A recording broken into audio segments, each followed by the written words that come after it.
اوس هدایت دوه معنی وکړي، یو ایرات الطریق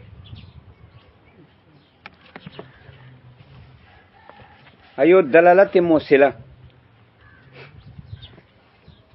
نو معنا خو یوه ده، هدایت دلالت ته وایي. خو کله کله داسې چې دا هدایت چې دلالت رهنمایي ته وایي، دې متعلق کله واسطی کله زول واسطی. هدایت معنی دلالت رهنمایي. اوس رهنمایي چې کیا مقصد ته، واسطه لار ده، ا مقصد چې ده ای زول واسطه ده. نو کله کله داسې چې د هدایت نسبت واسطې ته کېږي، ځکه چې د هدایت کمزوری ضعیفي قوي نه، نو بیا نسبت واسطې ته کېږي چې واسطه به استعماله. نو بیا ترجمه کوي ایرات الطریق، یعنی ښکارول د لارې دي چې هغه لاره رسۍ مقصد ته بشرط سلوک. کله چې ته وچلای شرایط غواړي، کله کله داسې چې نسبت مقصد ته کېږي چې مطلب ده له وجې د قوت دلالت نه. دا دلالت قوي وي، دا رهنمایي قوي رهنمایي چې ته هدایت کې خلکو ته، نو قوي هدایت کې. نو چې قوي هدایت کې بیا خو لاس نه نسي عین مقصد ته برسه، دا قوي رهنمایي ده. نو اصل لاشه چې هدایت خو یوه معنا ده، خو صرف هدایت رهنمایي ته وایي، خو صرف دومره ده معنا خو یوه ده، خو کله متعلق واسطی له وجې د ضعف نه، کله متعلق زول واسطی له وجې د قوت نه. نو هدایت رهنمایي ته وایي. خو رهنمایي بیا لارې کې، بیا به لارې نه بعد ته مقصد ته رسې. نو که دا هدایت رهنمایي ضعیف و، بیا واسطې سره مو نسبت، بیا تعلق نه واسطې سره وي، واسطه به بیا استعماله. ځکه چې هدایت ضعیف ته، نو ایرات الطریق بیا بیا هدایت نسبت کې واسطې ته، بیا به ایرات الطریق کې، یعنی لار به ښکاره، بیا به شرایط ور سره وایي چې ته به یې چلوې، بیا به پسه مقصد ته رسې. کله داسې چې هدایت قوي وي، رهنمایي قوي وي، بیا قوت له وجې نه واسطې ته ضرورت نشته. اگر که نفس الامر کې به بیا واسطه وي، لار خو به وي پکې، لارې باندې به تللي، خو چونکې دا هدایت رهنمایي قوي ده، نو دا واسطه کلا واسطه ده، نو هادي لګي، دا رهنمایي کوي، داسې رهنمایي کوي الموصله الی المطلوب چې خپله د مقصد ته رسې له وجې د قوت نه. ولې هادي ته لاس نه نسي، په لارې دې روانې، بیا یې د عین مقصد ته دې رسئ. اوس اوله معنا دا د اهل سنت وه، دومه معنا د معتزله وه. چونکې عکس وایي، چونکې اوله معنا معتزله ته نسبت کوي، دومه معنا بیا اهل سنت ته نسبت کوي. اوس دې نه بعد غرض د شارع دا ده چې دی په دواړو مذهبانو باندې اعتراض کوي. دا اعتراض محمول له په حقیقت باندې، یعنی چې هر فریق دا دعوه ولري چې هدایت دا معنا حقیقي ده، بیا پس اعتراض پکېږي. که یو فریق دا دعوه ولري چې زما معنا مجازي ده، بیا خو اعتراض نه پکېږي، خو یوه د حقیقي بلکې و مجاز استعمالېږي. دا شارع دواړو فریقو باندې اعتراض کوي. دا اعتراض په دې بنا ده چې هر یو دعوه د حقیقت ولري، چې اهل سنت وایي چې د هدایت په ایرات الطریق کې حقیقت ده، مجاز نه ده. او معتزله وایي چې د هدایت په ایصال الی المطلوب کې، یعنی په مقصد رسولو کې دا حقیقت ده، بیا پس اعتراض واردېږي. که یوه فریق دا تنزل وکړي، قطع شي او دا وایي چې ما والا معنا مجازي ده، بس بیا خو نشته اعتراض، ځکه یوه معنا به حقیقي شي، بله به مجازي شي، دې کې خو څه تعارض نشته، ځکه مجاز نه منافي حقیقت سره. هغه چې دواړه حقیقت کې بیا پاسه منافات ده. اوس اعتراض دا کوي والاول منکوز بقوله تعالی واما ثمود فهدیناهم فاستحبوا العمى على الهدى. دا معتزله باندې اعتراض کوي. که معتزله تاسو وایو چې هدایت دلالت موصله ته وایي، یعنی هدایت هغه راهنمایي ته وایي چې واسطې ته ضرورت نه، بلکې دا راهنمایي بذات موصوفی په ایصال سره اته رسوي مقصد ته. اگر که نفس الامر کې واسطه شته خو ذکر ته ضرورت نشته، ځکه دا دلالت کې هدایت کې قوت ته، نو قوت له وجې نه دا داسې راهنمایي ده چې په خپله تا رسوي الموصله، دا ته په خپله رسوي مقصد ته. اگر که نفس الامر کې واسطه شته مقصد ته خو به پسه رسېږي چې لارې باندې روان شي ویې چلوي بیا پسه مقصد ته رسي. خو چونکې هدایت کې قوت ته هادي ډېر غم کوي تا سره، ډېر ستړی کوي، لاس نه دې ونیسي لارې باندې دې روانوي عین مقصد ته دې رسي. دې وجې نه ډېر اهتمام له وجې نه دلته واسطه نه ده ذکر کړې. نو هدایت چا ته وایي؟ دلته موصله ته وایي، یعنی دا هدایت په خپله دا راهنمایي په خپله تا رسوي مقصد ته، چې دا رایه د معتزله وه. په دې باندې اعتراض کوي. دا اعتراض د طرف ته اهل سنت نه ده.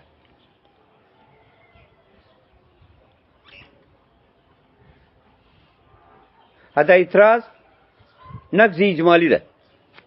نقض اجمالی دا معنا چې ګوره د تا والا مدعا متخلفه ده، په یو مقام کې متخلفه ده، د هدایت شته دی د تا والا معنی نشته.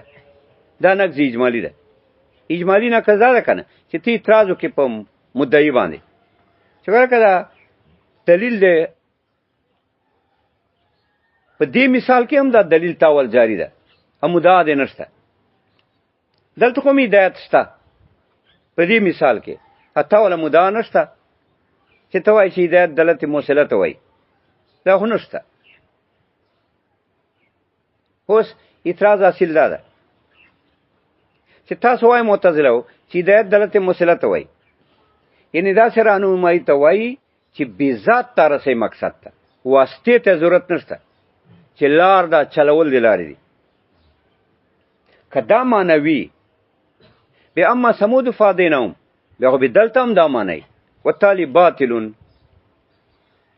دلیل ملازمه. ځکه خو تاسو وایئ چې هدایت دا معنی ده دلالت موصله چې دا دلالت راهنمایي تا خپله رسوي مقصد ته. نو تاسو وایئ چې هدایت دا معنی ده چې دا هدایت په خپله متصف ته په ایصال. نو خو دلته هدایت ته اما ثمود فهدیناهم کې بیا خو دلته هم دا معنی والتالي باطل، تالي باطل ده. اما ثمود فهدیناهم کې دا معنی غلطه ده چې ایصال معنی وکړي، ځکه بیا خو به دا معنی اما ثمود فهدیناهم هر چې ثمودیان فاوصلناهم موږ مقصد ته ورسول، ایمان باندې ایمان مقصد هدف ته مو ورسول. فاستحبوا العمى على الهدى بیا دو گمراهي خوښه کړه په گمراهي خوښه کړه په هدایت بدل شو. نو ګوره دلته دا معنی غلطه ده چې ته وایې اما ثمود فهدیناهم ثمودیان مونږ ورسول مقصد ته، بیا فاستحبوا العمى على الهدى بیا دو گمراهي مختاره کړه په هدایت. دا غلطه معنی ده ځکه چې ورسي مقصد ته بیا خو نه راځي عامې په دلالت، بیا خو رسېدلي دي بیا عامې چېرته راله چې دو بیا خوښه کړه گمراهي په هدایت باندې. هدایت خودو و حاصل که زړونو کې کېنسته چې کېنسته بیا څنګه فاستحبوا العمى على الهدى بیا دو خوښ کې دلالت په هدایت باندې. دا غلط، دا اعتراض پوش. چې لکه معتزله تاسو وایو چې هدایت دلالت موصله ته وایي، دا غلط. ولې که هدایت دلالت موصله ته وایي چې تا د هدایت تا خپله رسوي مقصد ته، بیا خو به اما ثمود فهدیناهم کې هم دلالت موصله ته وایي والتالي باطل دلیل د ملازمې خدا هدایت ته. التالي ولې باطل؟ ځکه بیا اما ثمود فهدیناهم دا معنی چې چې ثمودیان دي فاوصلناهم مونږ مقصد ته ورسول، او دا معنی خو غلطه ده ځکه رب فرمایي فاستحبوا العمى على الهدى بیا دو عامې مختاره کړه په هدایت. څنګه عامې مختاره کړه په هدایت چې ورسېدي هدایت ته، خو هدایت خو یې جیب ته واچاو، جیب کې پروت ته، زړونو کې پروت ته، بیا څنګه عامې راله په هدایت باندې مختاره کړه؟ لہذا دا معنا دلته غلطه ده. دا سوال پوکه ولاول منکوزن دا اول مذهب چې ده چې معتزله دي چې دوی وایي چې هدایت درته مسله ته وایي منکوزن بقولی تعالی دی باندې نقض اجمالی ده چې دا دلیل په دغه مقام کې جاری ده. دلته هدایت شته امدا د متخلفه ده ایصال ته خو نه وایي مدا نشته دلیل دشته هدایت شته مدا نشته هدایت دلته مسله ته خدا نه وایي. هم سمود فادینم هر چې سمودیان فوصلناهم نو موږ حق ته ورسول فاستحبوا العمل الهدى بیا دو خو کړه دم وصول په وصول فاستحبوا العمل خو کا دم وصول په وصول څنګه خو کا په دم وصول په وصول وصول خیر غلا ده اذا تصور زلالت بعد الوصول دا تتمه دي دلیل ده. دلیل څنګه تام ده اذا تصور زلالت بعد الوصول زلالت خو نه ده ممکن پس ته وصول نه چې وصول وشه حق ته بیا څنګه یو تصور یمکن بیا څنګه ممکن ده گمراهی دا دلیل لیکن دی باندې اعتراض ده په دلیل چې نن دا خو کېدای شي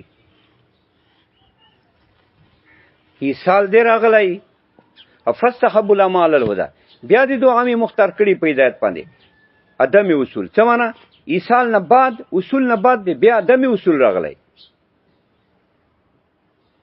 ځکه دا خو په یو آن کې نه جمع کېږي چې هم اصول هم لا اصولي خو په زمانانو کې خو جمع کېدای شي په یو زمانه کې دوه ایصال وشو اصول وشو په بله زمانه کې به لا ایصال شو لا اصول شو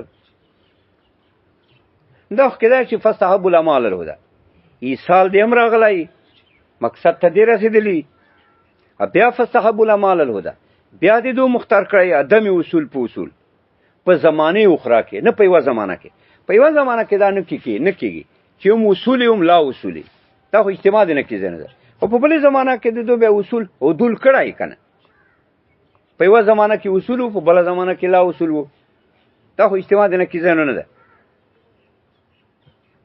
لہذا اصول دی بیا فاستحبوا العمل الهدى لہذا دلیل تام نه ده چې تاسو وایو چې اما سمود فادینهم په معنا دی اوصلناهم سره ده دا نه ده دلیل تام ولې نه ده تام ځکه دلیل طریقه خو تاسو دا وویله چې دا اصول معنا ځکه ده چې الله فرمایي فاستحبوا العمل الهدى عام یو خو اصول نه بعد نشي راتلی فاستحبوا العمل الهدى بیا دو خوښه کړه ګمراهي په هدایت باندې اصول نه بعد بیا ګمراهي څنګه راځي لہذا هدایت باندې اصول نه ده دا اعتراض اذا تصور زلالت بعد الاصول نه ده ممکن زلالت پس اصول نه الى الحق لیکن جواب کېدای شي جواب دا ده چې دا اعتراض نه واردېږي په دو ځکه اصل داسې ده چې سمود هدایت په معنا د ایصال سره ده مقصد ته رسېدل اما سمود فادینهم اعتراض نه واردېږي چې لکه بیا خو اما سمود فادینهم دا منئ چې د سمودیان مونږ ورسول حالانکه سمودیانو اصول نه ده ثابت داسې دلیل پکار ده چې تاسو وایئ معتزله چې هدایت درته مسله ته وایي حالانکه دا نه ده صحیح ځکه دا منکوز ده په اما سمود فادینهم ځکه اما سمود فادینهم دا منه چې سمودیان مونږ ورسول حالانکه سمودیانو ایمان نه ده ثابت اصول نه ده ثابت لہذا هدایت په معنا د ایصال سره غلط ده داسې دلیل چې ووایي بیا دا اعتراض ټیک شه او دا دلیل چې فاستحبوا العمل الهدى دا نه ده ټیک ځکه چې دلیل خدا ده چې سمودیان مونږ ورسول بیا څنګه دو ګمراهي مختاره کړه په هدایت دا اعتراض نه ده صحیح ځکه دا کېدای شي چې اصول کې راغلی بیا دې ګمراه شوي نه نه اصل داسې ده چې سمودیان فادینهم مونږ ورسول مقصد ته حالانکه سمودیانو ایمان نه ده ثابت لہذا هدایت په معنا درت مسله سره غلط وثاني منکوز بقوله تعالی انک لا تهدی من احببت دوم معنا ارات الطریق چې دا اهل سنت معنا وه په دې اعتراض ده چې لکه تاسو وایو چې هدایت ایرات الطریق ته وایي نقض اجمالی ده که هدایت ایرات الطریق ته وایي بیا انک لا تهدی من احببته دا و بیا ایرات الطریق ته وایي والتالي باطل تالی خو باطل ده ځکه انک لا تهدی من احببته خو بیا دا معنی ده چې ته ایرات الطریق نشې کولی دا خو غلطه معنی ده ځکه انبیا خو راغلي ایرات الطریق پرې وثاني منقوض بقوله تعالی دوم مذهب چې ده چې دو وایي چې هدایت ایرات الطریق ته وایي دا منقوض ده په دې قول رب انک لا تهدی من احببته دا نقض اجمالی شه چې تاسو وایو چې هدایت ایرات الطریق ته وایي بیا خو به انک لا تهدی من احببته کې ایرات الطریق ته وایي والتالي باطل دلته ایرات الطریق ته نه وایي ځکه بیا خو به دا معنی چې انک لا تريد طریق ته ایرات الطریق نشې کولی حالانکه انبیا خو راغلي ایرات الطریق پاره وثاني منقوض دوم منقوض ده بقوله تعالی انک لا تهدی من احببته فان النبي صلی الله علیه وسلم کان شانو نبی صلی الله علیه وسلم او هر نبی کان شانو ایرات الطریق هغه شان ایرات الطریق ته صفت ایرات الطریق ته یا دا معنی نه شو ټیک نو ایرات الطریق معنی غلطه شو نو ګوره په معتزله و اعتراض وشو او په دو اعتراض وشو په اهل سنت اعتراض وشو خو دا اعتراض پسه کېږي چې دواړه دعوا وکړي چې دا حقیقي معنی ده چې معتزله وایي چې مونږ والا معنی حقیقي ده او اهل سنت وایي چې مونږ والا معنی حقیقي ده بیا پسه اعتراض کېږي که یو تسلیم وکړي چې ما والا معنی مجازي ده بیا خو نشته اعتراض بس یو حقیقي ده بل مجاز ده دې کې چې تعارض ده دې کې خو هېڅ تناقض نشته چې یو سړی دعوا لري چې ما والا معنی حقیقي ده بل دعوا لري چې ما والا معنی مجازي ده دې کې خو تقابله ټکره نشته نه پسه دا مقابله ده پسه دا اعتراضونه دي چې هر یو دعوا وکړي چې معنا حقیقي ده نو په هر یو اعتراض رالی چې لکه تاسو وایي دلته هدایت دلته موصله ته وایي دا معنا حقیقي ده نو ما سمود فادین هم کې خدا نه ټیک کېږي ځکه سمودیانو خو ایمان نه ده ثابت تاسو وایي معتزله چې هدایت دلته موصله ته وایي هغه رهنمایي ته وایي چې تا مقصد ته ورسې بیا خو ما سمود فادین هم دا معنی ده چې موږ دو مقصد ته ورسول حالانکه دا معنی غلطه ده ځکه سمودیانو ایمان نه ده ثابت دو باندې اعتراض رالی په یو اعتراض رالی چې تاسو وایو چې هدایت ایرات الطریق ته وایي تاسو وایي دا معنی حقیقي ده نه وایي ایرات الطریق ته انک لا تهدی من احببته کې هم به بیا دا معنی چې هدایت ایرات الطریق ته وایي بیا خو انک لا تهدی کې معنی دا ده چې ایرات الطریق دا معنی غلطه ده چې انک لا تهدی ته ایرات الطریق نشې کولی ایرات الطریق خو کی دی ټول انبیا ایرات الطریق دی په دواړو اعتراض رالی چې هر یو دعوه د حقیقت ولري که یو دعوه د حقیقت لري بل مجاز فلا تعارض ده هیڅ تعارض نشته والذي يفهم من كلام المصنف في حاشية الكشاف وأن الهداية لفظ مشترك بين هذين المعنيين دا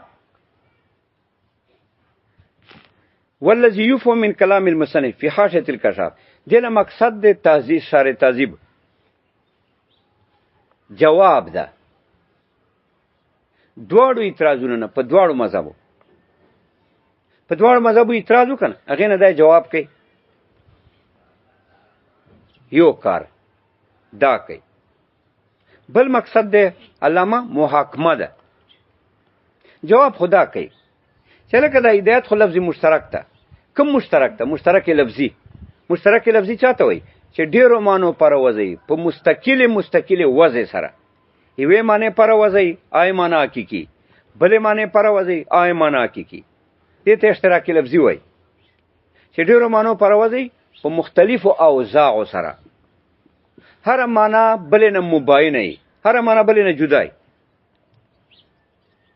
وضع دوی دې ته اشتراکي لفظي وایي اشتراکي معنوي چاته وایي چې لفظ وضعي لپاره د مفهوم کلی خو دا مفهوم کلی بیا متعدد الافراد دي یعنې مفهوم کلی خو بیا په ډېرو ساري کې بیا ته مشترک معنوي وایي لکه انسان مشترک معنوي ده حیواناتیک ته وایي یوه معنی ده یوه معنی کلی ده خدا بیا متعدد الافراد ده.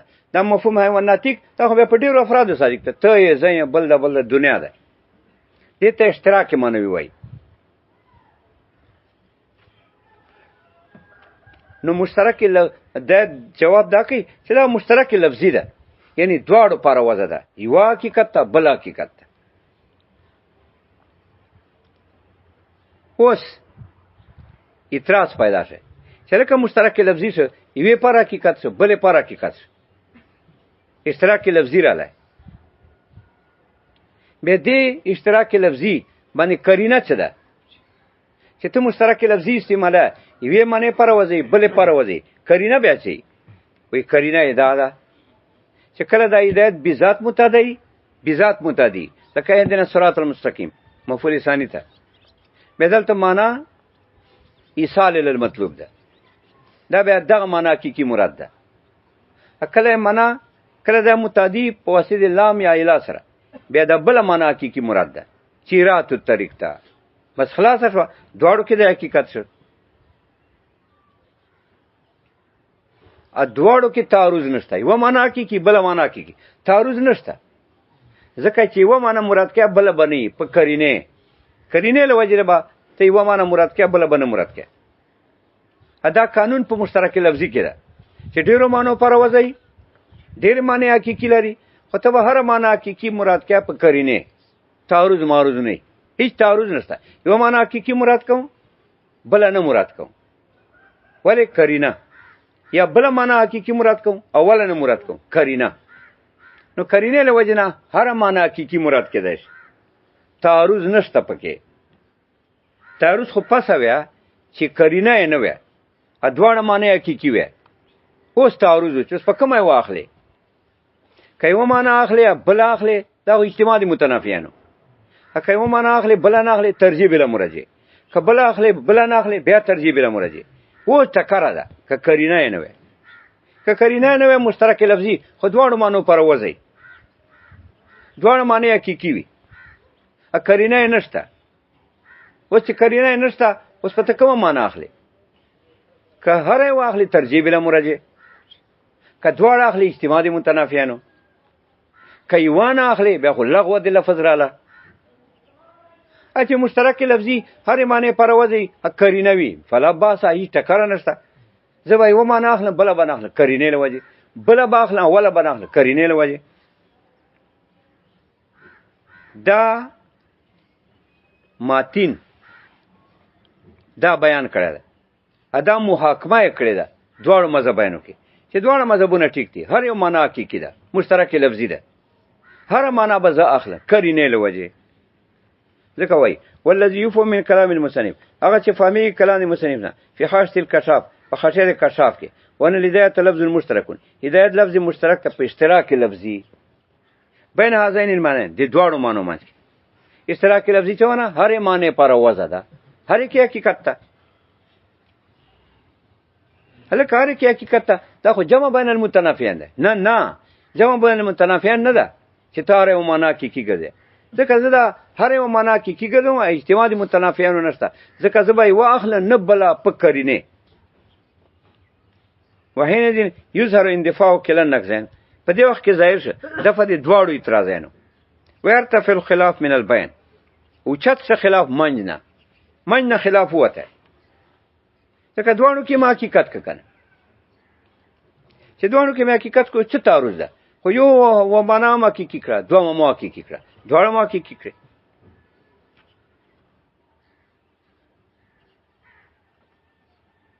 ها او چې دواړه ما حقیقي کړه،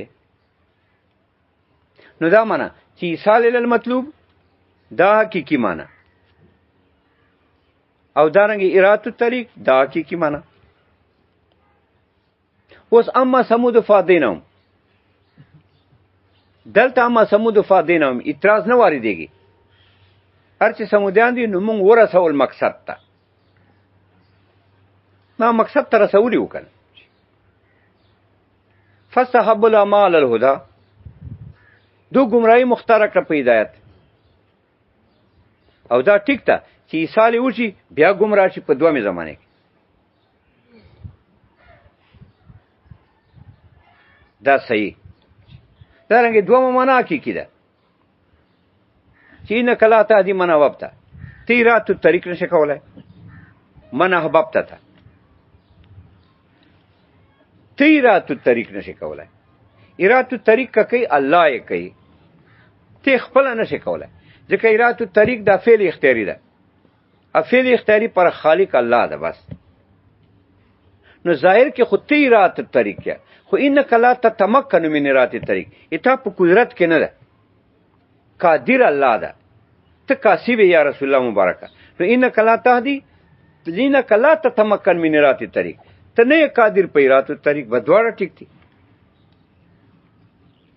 هغه ټیک ته ما سمود فادینم ایصال معنا کی کیده، ادم ټیک ته انک لا تهدی معنا مبدا رات الطریق معنا کی کیده، دواړه کی کیدي. خدا معنا دا چې انک لا تتمکن من رات الطریق، ته قادر په رات الطریق نه، اتا قدرت کې نه ده، قادر په دې باندې الله ده. ومحصول كلام المصنف في تلك الحاشية أن الهداية تتعدى المفعول الثاني تارة بنفسه نحو اهدنا الصراط المستقيم وتارة بإله. دفع دې سوال کوي چې لکه دواړه معنا حقیقي ده، بیا خو تعارض ده. ځکه چې دواړه معنا حقیقي شوې، اوس که دواړه اخلي خو اجتماع دي متنافیانو، که یوه اخلي بله نه اخلي، ترجیح بلا مراجع. دا وایي نه کرینه به یې که نه، کرینې سره به زه یې واخلم بله به نه اخلم. کرینه یې څه ده؟ کرینه یې ماتین ذکر کړې ده په حاشیه کې. هغه دا ده چې هدایت دوم مفعول ته کله بذات متعدي لکه اهدنا الصراط المستقیم، کله په واسطه اله متعدي لکه والله یهدی من یشاء الی صراط مستقیم. نو من یشاء مفعول اول ده، الی صراط مستقیم مفعول ثانی ده. یا ان هذا القرآن یهدی الناس للتی، یهدی للتی یاکم. ان هذا القرآن یهدی الناس، دا ناس مفعول اول ده، للتی یاکم دا مفعول ثانی ده په واسطه لام سره ده. بس چې بذات متعدي به معنا ایصال ده، چې په واسطه سره متعدي به معنا ایرات الطریق ته. ځکه ویله محصول کلام المصنف في تلك الحاشيه، حاصل کلام المصنف په دې حاشیه کې دا ده ان الهدایت تتعدى للمفعول ثاني، هدایت متعدي کېږي دوه مفعول ته، تارتن بنفسي کله خپل نه اهدنا الصراط المستقيم، صراط مستقیم مفعول ثانی ده، وتارتن بإله کله اله سره نه هو الله یهدی من یشاء، دا من یشاء مفعول اول، اله صراط مستقیم مفعول ثانی، وتارتن باللام کله دوه مفعول ته متعدی په واسطه لام سره نه ان هذا القرآن یهدی للتی اقوم. نو یهدی الناس للتی، دا ناس مفعول اول ده، للتی اقوم یغه لاره ته چې مضبوطه لار ده، دا مفعول ثانی ده. فمنع على الاستعمال الاول، یعنی معنی په استعمال اول باندې ایصال ده مقصد تر رسول، ولا الثانیین ادا نور دوا طریقې چې اله لامی ایرات الطریق په معنی ایرات الطریق ده. سواء الطریق هدانا سواء الطریق، دا هدانا نام مفعول اول ده، سواء الطریق مفعول ثانی ده. اوس اعتراض ده څرکه سواء الطریق دا مفعول ثانی ده، انا نام مفعول اول ده، ام مفعول ثانی حملی په مفعول اول، مفعول ثانی حملی په مفعول اول. عدالت حمل نه ده ټیک. ولی ځکه هدانا کې نه دا خو ذات ته، ذات معنی څه کېږي چې معنی انتزاعي نه، یو شی انتزاعي وي که نه، لکه زه تا نه خوف منتزع که ذهن کې، ته معنی خوف منتزع کې ذهن کې، یا معنی محبت منتزع کې ذهن کې. دا انتزاعیات چې وي چې خارج کې نه خو تیک کینج کې په ذهن کې، دې ته صرف وصف وایي. ذات چاته وایي چې انتزاعي نه بس، چې ذهن کې نه انتزاعي، خپل وجود لري خارج کې. یو خو انتزاعي که نه ذهن منتزع کوي، چې ذهن نه کینج کوي بیا نه، و ته معنی عداوت منتزع کې. اوس تا ذهن کې راغلی چې ته نه منتزع کوي بیا نشته. نو صرف وصف معنی انتزاعي، ذات معنی کېږي چې انتزاعي نه خپل وجود لري، بیا جوهري که عرضي که ذواتو نه یا که صفاتو نه، دا ټولو ته ذات وایي چې نه یې انتزاعي. بس دا اوس متری دا اعتراض کوي چې لکه ادانا نام مفعول اول ده، دا خو ذات ده، دا خو انتزاعي نه ده. نه مونږه دا خو زوات دي، یعنی نه دي معنا انتزاعي. سوا طریق دا خو معنا انتزاعي ده، ځکه سوا مصدر ده، برابروالی. برابروالی مصدر ده، مصدر خو انتزاعي، هر مصدر انتزاعي ده، ضرب انتزاعي ده. لکه ته ولګېدې یو طالب دی وولی، نو خارج کې خو ته یې او تا لاس ته او د بل سر ده، او د تا لاس تماس بل سر سره ولګېدی، خارج کې خو دغه شی ده، او تا ذهن ته راغلی ضرب، دا انتزاعي ده. داسې نثر ضرب هر مصدر انتزاعي ده. ما سره دې بسره واخیسته، خو یو ته یو زه یو بسره ده، یو بسره تا په سټ پرته ده وړې اډې ته، بس دا شو. دا نثر دا انتزاعي ده، دا تا ذهن ته راغلی مدد. نور خارج کې خو مدد نشته، خارج کې خدا شیانو. نو نام مفعول اول ده، دا ذات انتزاعي نه ده. سوا طریق برابروالی ده، دا خو مصدري معنا ده. برابروالی دا خو انتزاعي ده. انتزاعي ته صرف وصف وای، نو لازم څه حمل دی وصف په ذات، ځکه مفعول ثانی محمول په مفعول اول. حمل دی وصف په ذات غلط ده. ولې غلط ده؟ ځکه حمل خو اتحاد ته وای، اتحاد دی وصف خو ذات سره نه کیږي. چې ته وای زیدون قیامون، دا غلط ده، ځکه زید ذات ده، قیام خو وصف ده، انتزاعي ده، مصدر ده. هر مصدر انتزاعي ده، ضرب، نصر، قیام، ولاړه، تا ذهن کې راغله. نو حمل دی وصف په ذات خو غلط ده، ځکه حمل اتحاد ته وای، وصف خو ذات سره نه متحد. چیرته ذات ته چیرته وصف، اتحاد چیرته وي. قایمون ټیک ده، زیدون قایمون، ځکه زید ذات ته، قایمون ذات مع الوصف ده. قایم هم دغه زید ته وای، خو مع الوصف، چې وصف ته قیامي، اوس حمل ټیک ده، ځکه یو ذات ته بل ذات. دا سوال. نو نام مفعول اول ده، دا خو ذات ده. سوا طریق سوا مصدر ده، دا صرف وصف ده، معنا انتزاعي ده. نو لازم څه حمل دی وصف په ذات، والتالي باطلون، ځکه حمل اتحاد ته وای او وصف ذات سره نه متحد. اتحاد قبلې نه بیا. نو قاضي جواب کې، دا جواب کې شرط تعظیم ای وستو، دا جواب وکړه. دا وای چې سوا اگر که معنا مصدری ده، خو دلته اسم مصدر ده. دا سوا اسم ده، دا اسم مصدر ده. چا پر نام ده؟ وستو، وسط پر نام ده. وسط خو ذات ته وای، وسط ته لارې، لارې منځ، وسط ته لارې خلاصر. نو دلته سوا طریق دا نه ده معنا مصدری چې صرف وصف ده، دا اسم مصدر ده، یعنی دا اسماونه ده. چا پر اسم ده؟ وسط طریق پاره، او وسط خو ذات ده. لارې منځ چې ده، دا ته په روډ رالی، نو دا روډ و، دا وسط طریق و، دا خو ذات و. نو حمل د ذات په ذات ده. ای وسطو، نو چې وسط وذات و، نو مخکې مفعول اول آزاد و، دا هم ذات شه، نو حمل د ذات په ذات. الذي يفضي سالكه الى المطلوب، دا دې ته اشاره کوي چې سوا الطریق نفس سوا خو وسط ته وای، خو دلته دا سوا خو طریق ته مضاف ته، لارې ته، نو وسط ته لارې مراد ده. اوس چې لارې وسط مراد شو، ټیک ته صرف سوا خو وسط ته وای، خو سوا الطریق خو لارې ته مضاف ته. اوس وسط الطریق چاته وای؟ وی الذي يفضي سالكه، وسط الطریق هغه ته وای، يفضي سالكه چې روان سړی لره رسوي. سالک معنا روان، الذي يفضي سالكه چې رسوي روان سړی، الى المطلوب البته ته، مقصد ته خامخه. ځکه وسط ته لارې دا په مقصد منتبه کی، لارې چې کوم وسطي منځ، دا عین مقصد ته رسېدلی. چې کومې اطرافي د لارې طرف، د روډ یوه کناره بله کناره، دا مقصد ته یقینا نه رسیږي. ټیک ته رسیږي به کله، کله به نه رسیږي، کناره ده، بیا په مقصد باندې نه منطبق خامخا. خامخا نه منطبق. وهذا کنایة عن الطریق المستوی اذ هما متلازمان.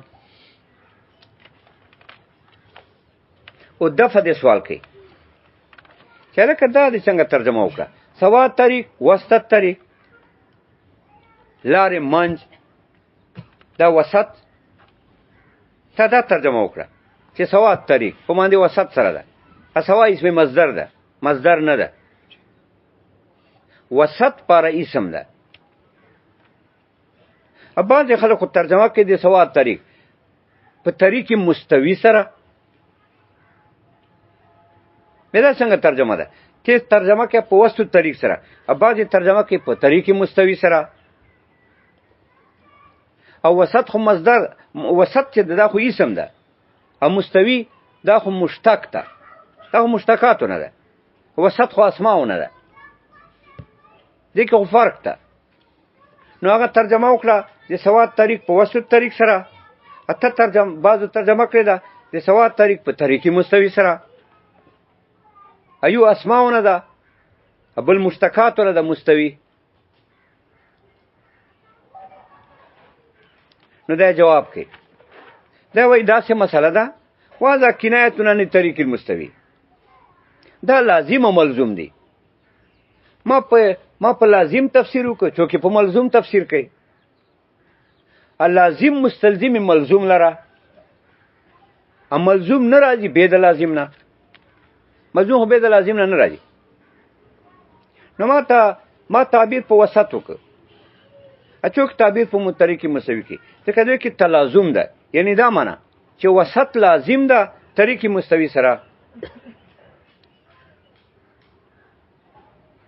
ذکر ویله وهذا کنایة عن الطریق المستوی، دا وسط کنایه ده طریق مستوی نه. کنایه څه ته وایي؟ کنایه دې ته وایي ذکر دی لازم، مرادم لازم، بیا انتقال ملزوم ته. یو دا ده چې ذکر دی لازم، مراد ته نه ملزوم، دا مجاز ده. چې ذکر دی لازم کې مراد ملزوم کې، دا خو مجازي معنا ده. ځکه مجاز دې ته وایي چې خپل معنا یې نه مراد. ذکر دی لازم او مراد ملزوم، دا مجاز ده. یو دا ده ذکر دی لازم، مرادم لازم، ثم الانتقال للملزوم، بیا ملزوم ته انتقال وکي، دا کنایه ده. اچو کنایه عکس بیانې چې ذکر دی ملزوم، مراد ملزوم، بیا انتقال لازم ته.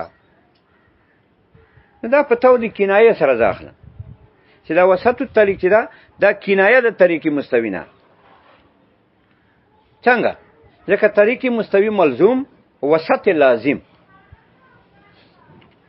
طریق مستوی چې کوم مستوی مستقیم لاري هغه سره وسط لازم ده. دا خو ظاهره خبر ده. نو طریق مستوی ملزوم، وسط لازم. نو ذکر دی وسط، ثواب باندې وسط، ذکر دی لازم، مراد لازم، ثم الانتقال للملزوم، بیا انتقال ملزوم ته چې طریق مستوی ده.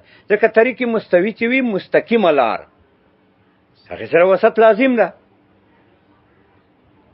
نو ثواب په معنا دی وسط سره، وسط لازم، طریق مستوی ملزوم، ذکر دی لازم، مراد لازم، بیا انتقال ملزوم ته. نو څوک چې تفسیر په طریق مستوی سره کوي دا په تور کنایه سره کوي. دې کې څه نقصان نشته. خو ما تفسیر په لازم وکړ، څوک تفسیر په ملزوم کوي.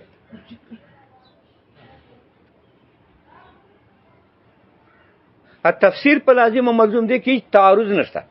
ځکه لازم نه انتقال ملزوم ته کېږي، ملزوم نه انتقال لازم ته کېږي. وهذا کنایة عن الطریق المستوی، دا وسط چې ده دا کنایه ده طریق مستوی نه. اذ هما متلازمان، ځکه دواړو کې تلازم ده. تلازم دا معنا ده چې طریق مستوی ملزوم، وسط لازم. دلته دا معنا ده تلازم. اصل تلازم خو لزوم من الجانبین ته وایي چې هر یو ملزوم لازمي. دلته تلازم په معنا د لزوم سره ده، یعنی وسط الطریق لازم ده، طریق مستوی ملزوم. طریق مستوی سره لازم وسط ته کنه خلاص ده. ادا څنګه ده چې وسط سره لازم طریق مستوی ده. وسط سره خو نه ده لازم، وسط خو عام شای ده. وسط خو عام استعمالیږي. د وسط وای، دیوال ته وسط وای، ډوډۍ ته وسط وای. وسط خو عام استعمالیږي. البته طریق مستوی چې وي، مستوی بلاره، مستقیمه لاره، هغې سره وسط لازم ده. نو زما متلازمان دواړو کې تلازم ده. تلازم په معنا د لزوم سره ده، یعنی وسط لازم ده، طریق مستوی ملزوم ده. وهذا مراد من فسره بالطريق المستوي والصراط المستقيم. دفع دې سوال کوي. سوال دا چې لکه سوا طریق ته تفسیر په وسط وکړه، بعضې په طریق مستوي وکړه، نو دا تعارض نه ده؟ دا خو تعارض ده. دا وایي چې ما دا تحقیق وکړ، اوس تعارض ختم شه. ما دا تحقیق وکړ چې وسط لازم، طریق مستوی ملزوم، نو وسط کنایه ده طریق مستوی نه. دا سوا طریق کنایه ده طریق مستوی نه. نو یو لازم بل ملزوم، چې کله لازم ملزوم شو، اوس تعارض ختم شو. ځکه لازم نه انتقال ملزوم ته ټیک ده، او ملزوم نه انتقال لازم ته ټیک ده. تفسیر په لازم بعضې کوي، بعضې تفسیر په ملزوم کوي. دواړه ټیک دي، ځکه لازم نه انتقال ملزوم ته صحیح ده، او ملزوم نه انتقال لازم ته صحیح ده. وهذا مراد من فسره. دا مراد دی هغه چا ده؟ کم مراد؟ دا مراد چې دا وسط چې دا کنایه ده طریق مستوی نه، یعنی دا لازم ده، طریق مستوی ملزوم ده. دا تفسیر په وسط سره په دې طریقې چې دا لازم دی طریق مستوی ده.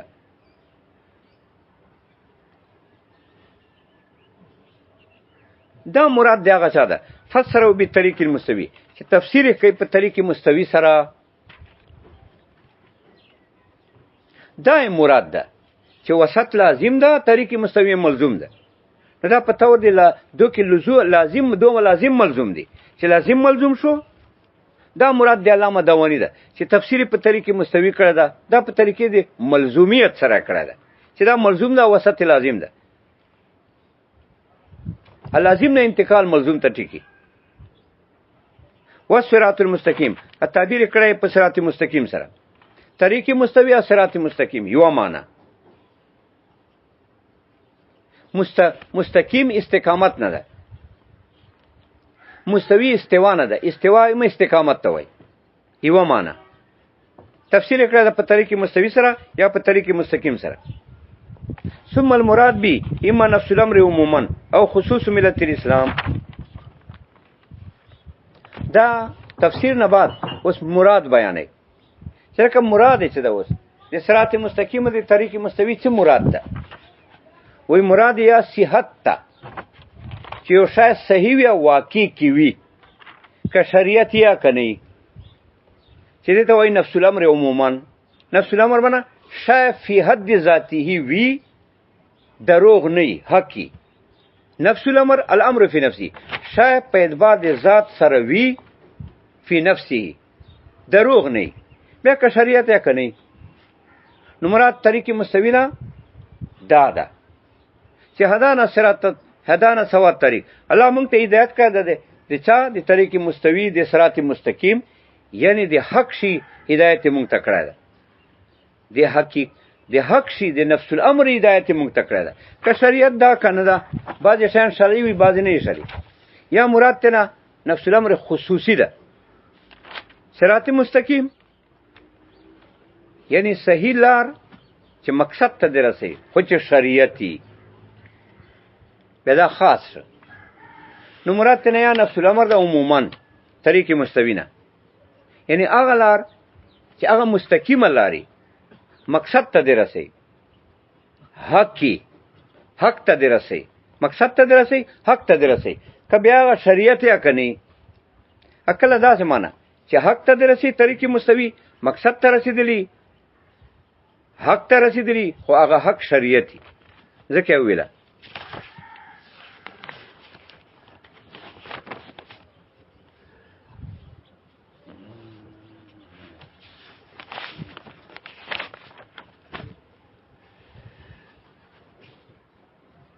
ثم المراد بی، بیا مراد په طریق مستوی سره، په صراط مستقیم سره. حق لار. استوا استقامت یو معنا حق لار. اما نفس الامر عموما یا نفس الامر عام ده. این شی فی نفسه عام ده دینه که شریعت یا کنی او خصوص ملت الاسلام یا خاص کر ملت اسلامی. نفس الامر څه معنا؟ شی فی نفسی چې شی په اعتبار د نفس ذات سره شریعت می بلا خصوص ملت الاسلام. والاول اولا اول معنی اولاده نفس الامر معنی چې عام معنی وکي چې شی حق وي یعنی کذب دروغ نه که بیا شریعت یا کنی دا معنی چې دا حق ده ځکه دا منطق ته ورځي دا حق ته اگر که شریعت نه ده علم کلام ته ورځي دا حق ته شریعت ته بلې سره تهذیب په علم کلام کې ده نن سبا چاپ ته خجی ایمان نفس الامر عموما یا مراد دې سره د صراط مستقیم سره یا نفس الامر د عام. نفس الامر یعنی حق شای عام که شریعت یا کنی او خصوص ملت الاسلام یا خاص کر دین اسلام چې دا حق ته او شریعت ته. والاول اولا اول معنی اولا ده چې نفس الامر عام معنی وکي چې حصول البراءت ظاهره ځکه دې سره اصلي براءت استحلال ظاهرا بلا تکلف. ځکه براءت استحلال براءت اصل کې اظهار ته وایي. براءت استحلال اظهار د ناری د رؤیت هلال. براءت استحلال دا معنا براءت اظهار ته وایي. براءت استحلال یعنی اظهار د ناری د رؤیت هلال دا براءت استحلال. بس دا ظاهر ده کنه چې دا څنګه نفس الامر عام واخلې نو دا براءت استحلال شه. بس دا سه حق مسائل نه باس کوي چې حق کی رښتیا وي. بیا که اسلام نه لکه منطق اکه اسلامي لکه علم کلام دا معنی اولاده ځکه دې کې براءت استحلال دا ظاهر ده بالقياس الى قسمه الكتاب په دې مسله دواړو قسمونو د کتاب ته چې منطق ته علم کلام ده. اکته صرف اسلام واخلې یعنی سوا طریق نه مراد خالی اسلام واخلې هغه طریق مستوی چې اسلامي بیا هم براءت استحلال شته دی ځکه علم کلام ته به اشاره ده. هغه هم سوا طریق صحیح لار ده کنه علم کلام او شریعت ته خدا ظاهر نه ده ځکه دواړو قسمونو د کتاب ته نه ده به اشاره کنه بیا هم منطق ته اشاره نه راځي خالی علم کلام ته اشاره راځي.